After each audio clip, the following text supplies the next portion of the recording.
Hello, so we're getting this paper done today. Question 21 to question 23. Let's get started. So question 21, vectors A and 4B are drawn on the grid. Let me just zoom in a little bit. Write vector A as a column vector. So vector A goes across 1, 2, 3, 4. So we're going to have a 4 at the top of that column vector, and it's gone down by 2. So 4, negative 2. 2 marks for that. Nice and easy at the end of the paper. Hopefully you guys are okay with that one. Okay, find vector B as a column vector. So 4B is 1, 2, 3, 4 across. And it's 1, 2, 3, 4, 5, 6, 7, 8, 9 up. Now, we want to know what B is. So we're going to divide throughout by 4. 4 divided by 4 is 1. And then we can put 9 over 4 for that one. Or alternatively, we can have 1 and 2 1/4, or that could also be 2.25. Wonderful. Okay, any more to this question, or is that it? Whoa, I've just skipped a little bit.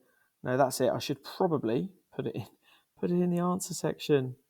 So 9 over 4. Okay, question 22. Complete this table for y equals x squared, take away x. And we've only got to insert 1 and minus 1. So 1 squared minus 1. 1 squared is 1. 1 minus 1 is 0. And then next we've got negative 1. Negative 1 squared, take away 1. Now negative 1 squared is going to be 1. And I've missed out a little bit there. So negative 1 squared is 1. And then, sorry, we're minusing minus 1. Now when we're minusing minus 1, that double minus will become a plus. So we have 1 plus 1, and that will give us 2. And we can see that we've got symmetry. When we're drawing a quadratic graph, it will be a parabola. It will have symmetry. It will look like a nice smooth curve. Below, and actually, look, again, substituting 1 in, you get a mark. So this paper, when you get to the end, there's some really nice questions to finish off with. The graph of y equals x plus 1 is shown on the grid. On the same grid, use part A to draw the graph of y equals x squared, take away x. So negative 2 was at 6. So that's going to go into there. We've got then 2, 0, 0, 2. 2, 0, 0, 2. And then the last one was 6. We've got to draw this in now. We can't have a flat bottom when we draw our graph. So down we come. There we go. That's as good as I can do on the Surface Pro. Hopefully you guys are able to do it a bit more accurately using your pencil. I think there's going to be a bit more to this. Yeah. Write down the x coordinates of the points where the two graphs will cross. So it's the x coordinates that we want. So that goes down to there. That one is going to be negative 0.1, 0.2, negative 0.25. I'll write that in there, negative 0.25. And then this one here looks like it crosses just about there. So you'll use your ruler. I'm just going to skim down so that I can get the accurate answer. 2.1, 2.2, 2.3. So we're at 2.3.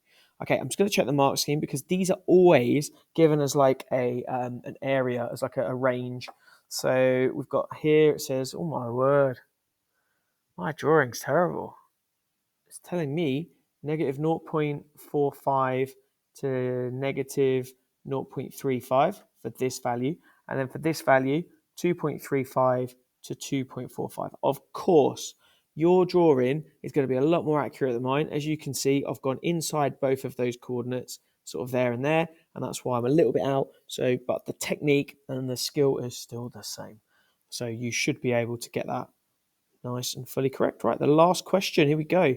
The probability that Adam cycles to school or walks to school depends on the weather. Lazy.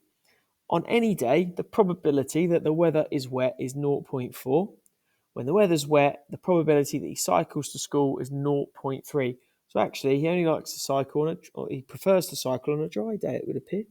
When the weather is dry, the probability that he cycles to school is 0.8. Okay, work out the probability that it's dry and Adam walks to school. So dry, walks to school, and then to work out this probability, it's 0.6 times by 0.2. Don't take any risks. This is still the calculator paper. And we've got 0.12, so 0.12 there. Right, the probability that Adam cycles to school. Now, we've got two options here. We've got 0.6 times by 0.8. Let me just work that one out. That's going to be 0.48. And then Whetten cycles is 0.4 times by 0.3. 0.4 times 0.3 is 0.12. And then we have to add those two together to get our final answer, which is 0.6. 0.6. And that's it. Done. That's paper 3. Please remember to like the video. Please remember to subscribe to the channel. Please remember to spread the word. And I'll see you next time. Bye-bye.